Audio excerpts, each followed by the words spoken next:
c'est bien sur Europe 1. Les enfants d'Europe 1.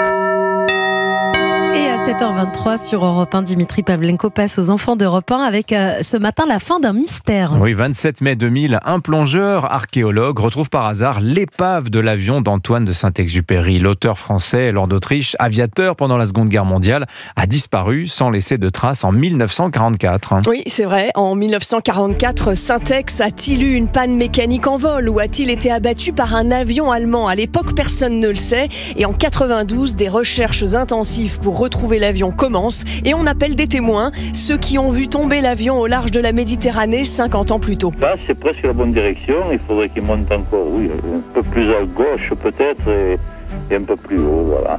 Là-bas, ça doit faire quelques miles en plus, et c'est là.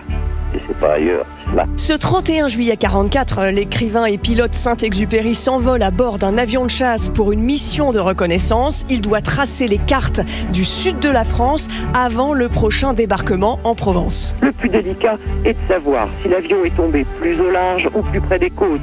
C'est pourquoi le sonar ratisse latéralement chaque jour en attendant la plongée des sous-marins.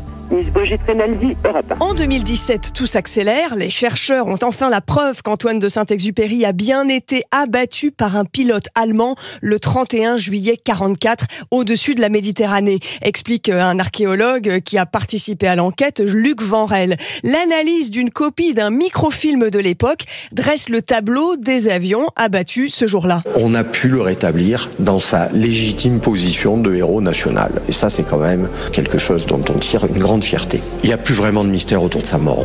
Il y a quelques années, pour Europe 1, j'avais rencontré le neveu de Saint-Exupéry, François Daguet, soulagé de connaître enfin la vérité. Il y a quand même un apaisement de savoir combien il y avait d'avions le 31 juillet à telle heure. Eh bien, il y en avait 5.